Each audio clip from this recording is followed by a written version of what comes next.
Listeners, this is Manish before you, एक बार फिर एक डिफरेंट सेशन के साथ आप सभी के सामने। गाइस, आज का जो सेशन है it is totally based on idioms as well as general sentences of our daily life. हम डेली टू डेली लाइफ में इंग्लिश बोलने की कोशिश तो करते हैं गाइस, लेकिन बोल नहीं पाते। रीजन एक ही है कि या तो हमें वो सेंटेंसेस पता नहीं है कि जो हमें बोलना चाहिए। देखिए गाइस, एक चीज क्लियर बोलूं मैं आपको, इंग्लिश बोलने के लिए वो ग्रामर किसी भी टेंसेस सीखने की जरूरत नहीं है। जितने भी क्रिकेटर्स हैं, जितने भी बॉलीवुड स्टार्स हैं, इन्होंने ऐसे टेंसेस नहीं सीखे हैं। दे हैव जस्ट सीधे सीधे स्पीकिंग एक्सप्रेशंस यूज किए हैं, साथ ही साथ रेडीमेड सेंटेंसेस जो मैं आपको प्रोवाइड करा रहा हूँ स्टैंडर्ड वाले, वही सारे सेंटेंसेस रटते जाएं और ये मेरी गारंटी है कुछ टाइम बाद आपकी इंग्लिश भी उन्हीं की तरह, सेलिब्रिटीज की तरह सुपर्ब होगी।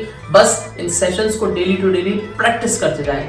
वीडियोस को एक बार नहीं, 2 बार 3 बार ऐसे ऐसे देखते जाएं तो सारी चीजें वैसी सुन के याद हो जाएंगी और एग्जाम्पल के साथ सुनते जाएं। तो गाइस, आज का सेशन शुरू करते हैं।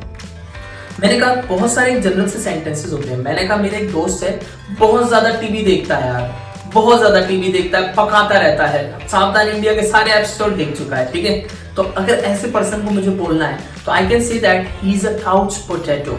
क्या कहा जाएगा? ही इज अ काउच पोटैटो। एक ऐसा पर्सन जो बहुत ज्यादा टीवी देखता है, टीवी पे चिपका रहता है, दैट इज कॉल्ड, क्या कहलाएगा? Couch potato. मेरा एक और दोस्त है, वो माउस, क्या नाम था, बहुत ज्यादा कंप्यूटर चलाता है, पूरे लैपटॉप में बिजी रहता है, ठीक है। अब ऐसे पर्सन को क्या कहा जाएगा? ही इज अ माउस पोटैटो। क्या कहा जाएगा? Mouse potato. माउस पोटैटो वो पर्सन होता है जो बहुत ज्यादा कंप्यूटर में उलझा रहता है, दैट इज कॉल्ड, क्या कहलाएगा? ही इज अ माउस पोटैटो। तो आपका जो भी दोस्त हो, अगर वो बहुत ज्यादा कंप्यूटर चलाता है, you can say that he is a mouse potato. Next sentence, हाँ, एक पर्सन कहता है my girlfriend is a telephonitist. So what do you mean by that? वो कहता है कि मेरी जो गर्लफ्रेंड है बहुत ज्यादा फोन में ही लगी रहती है। ऐसे पर्सन आपने भी अपनी लाइफ में देखे होंगे, हर काम एक फोन के साथ, मतलब पूरे टाइम खाना खा रहे तो फोन, हर चीज में फोन चला रहे हैं।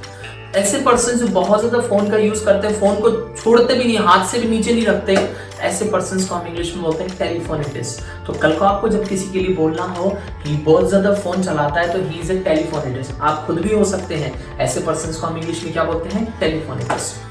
अच्छा, कभी कभी आपसे कभी काम बिगड़ जाता है। मान लीजिए किचन में आप पहली बार काम करने गए, 2-4 कप तोड़े आए, तो मम्मी ने देखा, और जब मम्मी गुस्सी भरी नजरों से देख रही है तो आप क्या कहोगे? जो हो गया सो हो गया, और जो हो गया सो हो गया को इंग्लिश में होते हैं what is done is done.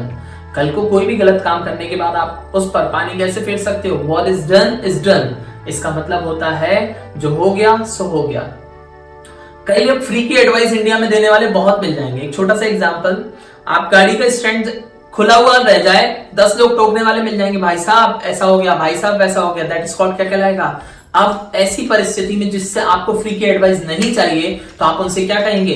It's none of your business. क्या कहा जाएगा? इट्स नन ऑफ योर, इससे तुम्हारा कोई वास्ता नहीं है, तो उसे क्या कहा जाएगा? It's none of your business. अपने काम से काम रखो, माइंड योर ओन बिजनेस कहा जाएगा। ओके गाइस, अब सोचिए एक सिचुएशन में आपको बोलूं, एक लड़का है जो किसी चाय की दुकान पर खड़ा होकर स्मोकिंग कर रहा था। अब जैसे उसके बगल से फादर निकले, उसने देखा, तो वो क्या करेगा? 9-11 हो जाएगा। और जब वो 9-11 हो जाएगा तब फिर क्या होगा? इसी को हम इंग्लिश में बोलते हैं टेक टू हील्स। क्या कहा जाएगा? Take to heels. यूज कैसे करेंगे? After seeing his father he took to heels. उसके पिता को देखकर वो क्या हो गया? 9-11 हो गया, टेक टू हील्स। नेक्स्ट मैंने कहा कोई पर्सन है, जैसे मैंने आपसे कहा कोई पर्सन है अगर आपको धोखा दे रहा है, ठीक है, so you can say that he is cheating मी। यार बहुत बोरिंग हो गया, पुराना हो गया, हटाओ इसको, इसकी जगह क्या कहेंगे? He is taking me for a ride. इसका मतलब क्या हो जाएगा कि अगर कोई पर्सन आपको धोखा देता है तो take somebody for a ride. तो टेक फॉर अ राइड का मतलब ही क्या होता है? धोखा देना। चीप शब्दों में बोलते हैं ना, चला रहा है, वो चलाने वाली बात जो होती है दैट इज कॉल्ड, क्या कहलाएगा? Take for a ride. Next word, एक बहुत बड़ा बिजनेसमैन या कोई पर्सन है, आजकल तो शहर में उसके चर्चे चल रहे हैं, आजकल शहर में उसका जलवा चल रहा है, तो इसके लिए एक वर्ड हम बोल सकते हैं, ही is a top of the town. क्या कहा जाएगा? ही is a top of the town. He is famous, बहुत सिंपल हो गया। आपको अगर इंग्लिश को स्टैंडर्ड बनाना है तो आप क्या बोलोगे? He is top of the town. कल को आपसे कोई आपका एम पूछता है यार मेरे को बनना क्या है, तो आप क्या कहोगे? I want to become the top of the town. मैं ऐसा पर्सन बनना चाहता हूं कि जिसका नाम हर किसी की जुबान पर बना हो, दैट इज कॉल्ड, क्या कहलाएगा? टॉप ऑफ द टाउन कहा जाएगा। दो दोस्तों में जब लड़ाई होती है, जब दो लोगों में लड़ाइयां होती हैं, तब आपने देखा होगा एक पर्सन दूसरे से कह रहा होता है, एक कॉमन सा डायलॉग इंडिया में चलता है, क्या हल्के में ले रहे हो क्या? तो हल्के में लेना जो शब्द है, इसी को हम इंग्लिश में होता है टेक फॉर ग्रांटेड। क्या कहते हैं? Take for granted. You are taking me for granted. इसका मतलब क्या हुआ? आप मुझे बहुत कम समझ रहे हो, मुझे बहुत हल्के में ले रहे हो। इसी को हम इंग्लिश में होते हैं टेक फॉर ग्रांटेड। एक बहुत कॉमन सा, बहुत यूज होने वाला सेंटेंस मैं आपको देने जा रहा हूं। यार बहुत लंबा समय हो गया, मिले नहीं है। इसको हम इंग्लिश में होते हैं लॉन्ग टाइम नो सी। क्या बोला जाता है? लॉन्ग टाइम नो सी। बहुत लंबे समय से मिले नहीं है, इसी को हम इंग्लिश में क्या बोलेंगे? लॉन्ग टाइम नो सी। इसी को हम यूटिलाइज कर सकते हैं अदर सेंटेंसेस में। कैसे? मैंने कहा यार बहुत समय हो गया, कोई कॉल नहीं, कोई मैसेज नहीं यार, तो long time no calls no messages. बहुत समय हो गया यार, पार्टी शार्टी नहीं हुई है, तो long time no party. That is called क्या कहलाएगा? Long time no. तो इस चीज को हम और भी यूटिलाइज कर सकते हैं, अलग अलग तरीके से बोल सकते हैं। हाँ तो गाइस, नेक्स्ट हम इडियम्स की बात करते हैं। That is called good for nothing. Good for nothing का मतलब जो कोई काम धाम का नहीं है। नाटक देखा होगा, भाभी जी घर पर है, उसमें एक वर्ड बोला जाता है, mister Vibhuti is good for nothing. तो वो कैसे हैं? मिस्टर विभूति कैसे हैं? नल्ले हैं, नल्ले। इट मींस वो किसी काम धाम के नहीं है। Next is he is a rolling stone. He is a rolling stone मतलब होता है जो बिन पेन देखा लोटा है, वो कहीं भी लुढ़क जाता है। इन द सेंस कैसे? आपने देखा होगा कई पर्सन आज आपके साथ, कई पर दूसरे के साथ, तीसरे के साथ, दैट्स कॉल्ड क्या कहलाएगा? मतलब जिनमें चंचलता बहुत होती है। एक डायलॉग सुना होगा, लक्ष्मी चंचल होती है। हाँ, आज आपके पास, कल किसी और के पास, परसों किसी और के पास। मैं पैसे वाली लक्ष्मी की बात कर रहा हूं, आप कहीं और दिमाग ले जा रहे हैं। ठीक है, चलिए next word is red herring. Red herring कब यूज किया जाता है? रेड हेरिंग का मतलब होता है किसी का अटेंशन पाने के लिए कुछ भी उल्टा सीधा करना। दैट्स कॉल्ड क्या कहलाएगा? Red herring. Sir example, TikTok पे चलता क्या है? चलता क्या है? कुछ भी अटेंशन पाने के लिए, व्यूज पाने के लिए कुछ भी करे जा रहे हैं। दैट इज कॉल्ड क्या कहलाएगा? रेड हेरिंग कहलाएगा। देखा होगा ना वो red herring. That is called क्या कहलाएगा? Red herring. कुछ भी गलत सलत करना, लेकिन बस अटेंशन मिलना चाहिए। Next is pass the buck. Pass the buck का मतलब क्या होता है? अपनी गलती दूसरों पर टालना। जैसे मैंने आपसे कहा, my friend passes the buck to me. It means वो अपनी गलती हमेशा मुझ पर टालता रहता है, इसने किया, उसने किया, इसने किया।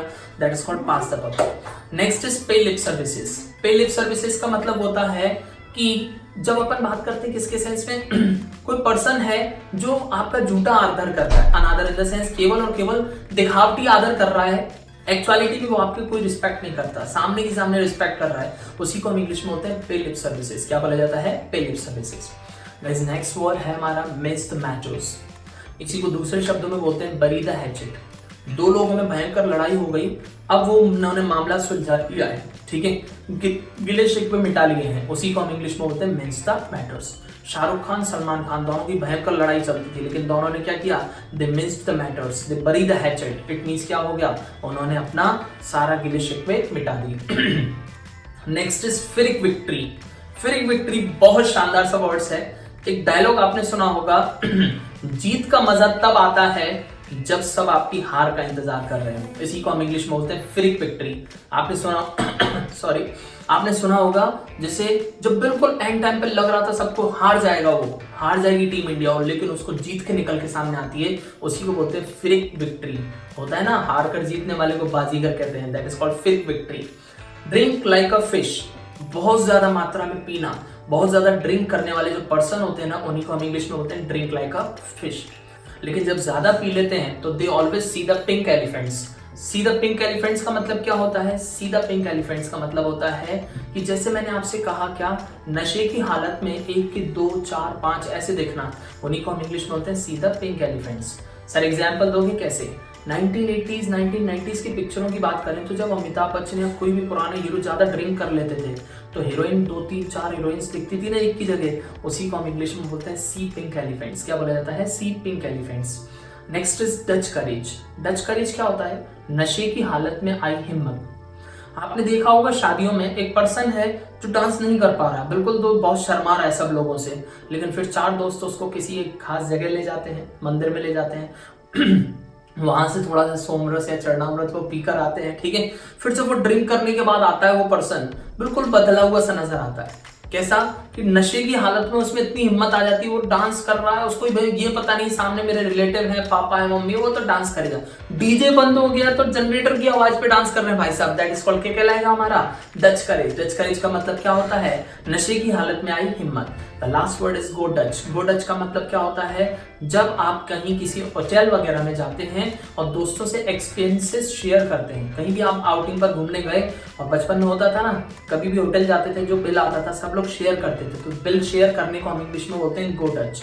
कोई भी एक्सपेंसेस अगर आप दोस्तों से शेयर करते हैं, सब आपस में बांटते हैं, that is called go Dutch. ठीक है, गो डच कहा जाता है। कल को आपको बिल पे करना, दोस्त अगर ये कहता है कि वी विल गो डच, तो समझ जाना कि इसका मतलब हम लोग एक्सपेंसेस शेयर करने वाले हैं। ठीक है गाइज, ये ऐसे कॉमन सेंटेंसेस है जो अपनी स्टैंडर्ड लाइफ में बोले जाते हैं।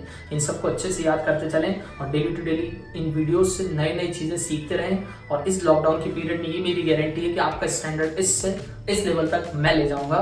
बस डेली टू डेली स्ट्रीम करते रहिए मनीष सर क्लासेस यानी MSc। वीडियो को पसंद आई है तो वीडियो लाइक करें, सब्सक्राइब करें और बेल आइकन जरूर दबाएं। साथ के साथ ज़्यादा से ज़्यादा लोगों में शेयर करें, जिससे और ज़्यादा क्वालिटी हम लोग बेस्ट टू बेस्ट, जितना ज़्यादा शेयर होगा, जितने ज़्यादा पर्सन्स होंगे, उतनी अच्छी क्वालिटी के साथ हम लोग और प्रोवाइड कराते रहेंगे। ठीक है।